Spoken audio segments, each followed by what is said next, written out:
전하고 싶어서 날마다 삶을 살아갑니다. 역시 저의 롤모델. 네, 맞습니다. 매일매일 살아감을 느낄 수, 아니, 살아있음을 느낄 수 있는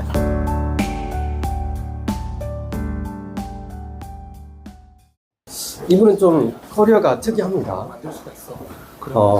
정말 어릴 때부터 비전 스쿨을 했으면 좋겠다라는 소리를 저는 되게 많이 듣는데, 저를 찾아오는 가장 일반적인 나이는 27에서 29살입니다. 그러니까 그 나이대가 어느 연령층이냐면 졸업을 하고요. 혹은 졸업을 앞두고 있거나 직장인 1년차, 2년차 해보니까 이 일이 나랑 뭔가 안 맞는데? 라고 느낄 때, 그때쯤 비전 스쿨이라는 진로를 고민해보겠다고 찾아오거든요. 근데 이분 같은 경우는 제가 그렇게 원했던 16, 17살 때부터 했으면 너무 좋겠다. 이때 시작하신 분입니다. 그래서 지금 대학생이 되셨는데, 제가 느끼게 들었습니다. 본인이 생각하는 것보다 훨씬 더 많은 달란트를 가지고 있어서 언젠가는, 어릴 때부터 자기의 비전을 찾아가는 좋은 스토리로 많은 기독교인 청년들한테 좋은 선례가 될 수 있는 그런 보석 같은 사람입니다. 우리 정다희 멘티 소개해드리도록 하겠습니다.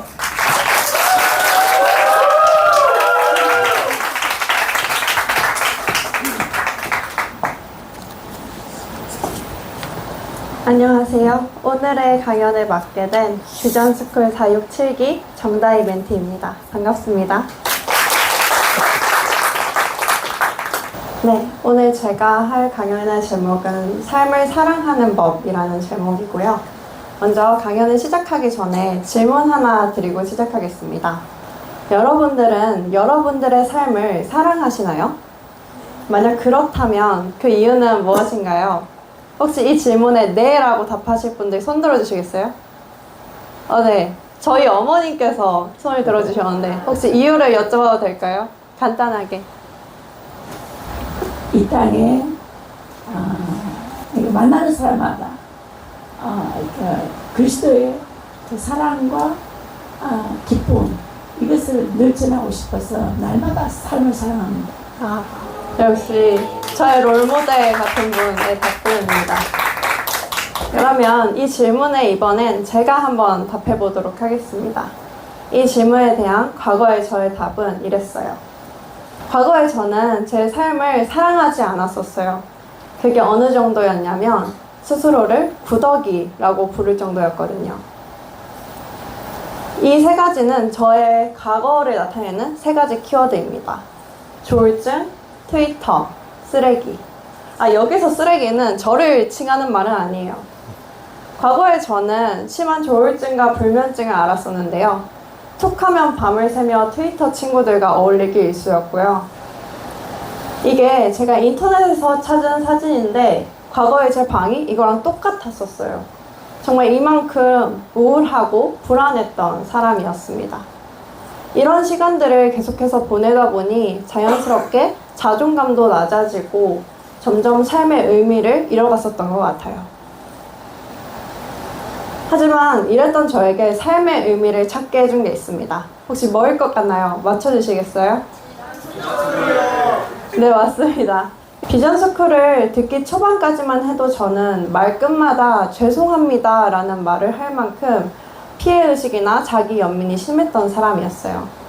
하지만 그랬던 제가 비전스쿨을 시작하면서 건강한 생활을 시작하고 독서를 하고 긍정적인 사람들과 어울리면서 조금씩 변화하기 시작했습니다.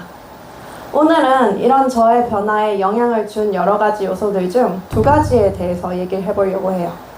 그 첫 번째는 바로 감사 제목입니다. 비전스쿨에서는 감사 제목 미션이란 걸 해요. 일주일에 총 100개의 감사 제목을 적는 건데요. 평일에 14개, 주일에 16개의 감사 제목을 적으면 일주일에 100개를 채울 수 있습니다. 제가 이 감사 제목을 매일 적은 지 이제 거의 2년이 다 돼 가는데요. 이건 제가 비전스쿨에 들어와서 처음 적은 감사 제목입니다.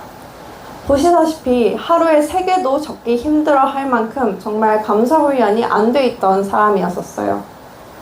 하지만 이랬던 저도 비전스쿨을 통해 매일매일 감사하는 훈련을 하다 보니 지금은 이렇게 매일 감사 제목을 적는 사람이 되었습니다. 이 캘린더에서 잘 안 보이시겠지만 점이 찍힌 날들이 감사 제목을 적은 날들인데요. 제가 한번 세어보니 지난 2년 동안 4일 중에서 3일은 빼먹지 않고 감사 제목을 적었더라고요. 이렇게 감사 제목을 적다 보니 그 효과도 조금씩 나타나는 것 같습니다.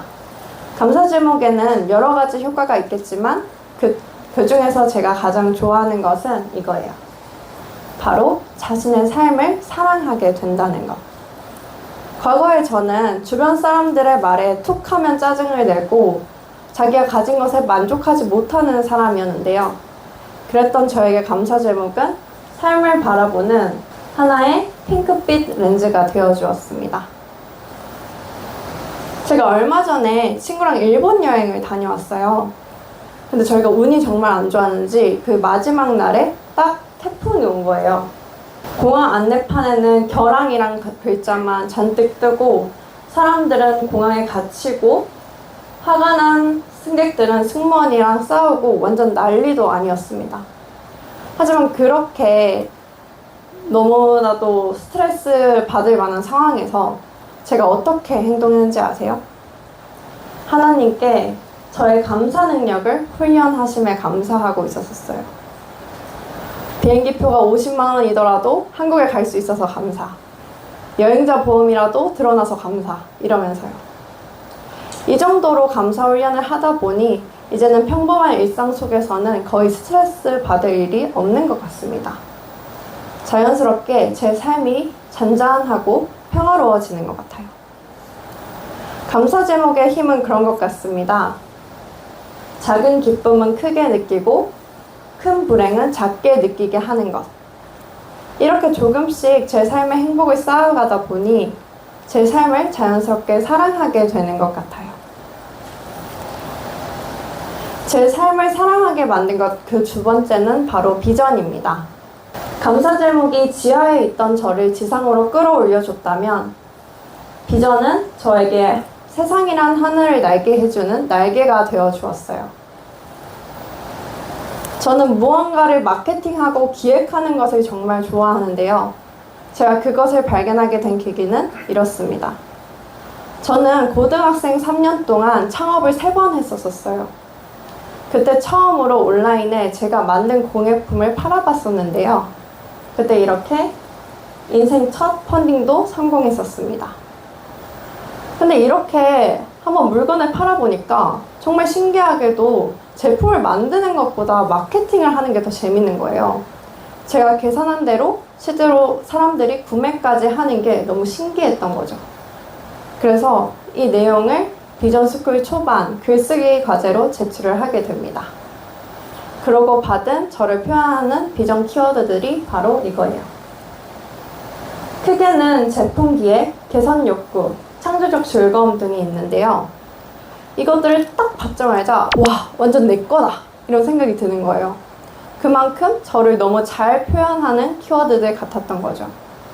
근데 아직 이것들이 검증된 게 아니라서 저는 이것들을 꼭 제 것들로 만들고 싶어서 지난 3년 동안 매일매일 독서를 하고 피드백을 하며 이 키워드들을 검증해 나갔습니다. 그러다 보니 정말 신기하게도 이렇게 안개 낀 것처럼 뿌옇던 제 미래가 하나 둘 점점 선명해지더라고요. 그렇게 찾은 제 비전이 바로 브랜드 컨설턴트입니다. 저의 비전 선언문인데요. 나는 마케팅이 필요한 사람들에게 제품, 상품 브랜딩을 통해 시장에서 그들이 포지셔닝 될 수 있게 돕는 브랜드 컨설턴트가 되겠다. 요즘에는 대학교를 다니면서 저의 비전 선언문을 이루기 위한 공부를 하며 지내는데요. 좀 미친 소리 같긴 하겠지만 경영학과 교수님 수업을 들을 때면 너무 재밌고요. 역사책을 읽는 건 뒤집어지게 재미가 없는데 마케팅 책만 읽으면 몇 시간이 후딱 갑니다. 이렇게 제 비전과 관련된 공부를 할 때면 다른 어떤 것들을 할 때보다 더 제가 살아있음을 느끼게 되는 것 같아요. 제 감사 제목을 보신 분들이라면 아시겠지만 항상 그 맨 첫 줄은 오늘도 살아가게 하심에 감사입니다. 저는 이 말이 정말 진심이에요. 매일매일 이렇게 감사하게 하시고 앞으로 평생 사랑할 비전이 있다는 것. 그래서 저는 조금 제 삶을 사랑하게 된 것 같습니다. 하지만 저는 제가 특별하다고 생각하지 않아요. 누구에게나 저에게 마케팅 같은 너무나도 특별한 나머지 사랑할 수밖에 없는 그런 달란트가 있다고 생각을 합니다. 그러니 여러분들도 꼭 그 달란트를 찾으셔서 매일매일 살아있음을 느낄 수 있는 여러분들이 되셨으면 좋겠습니다. 감사합니다.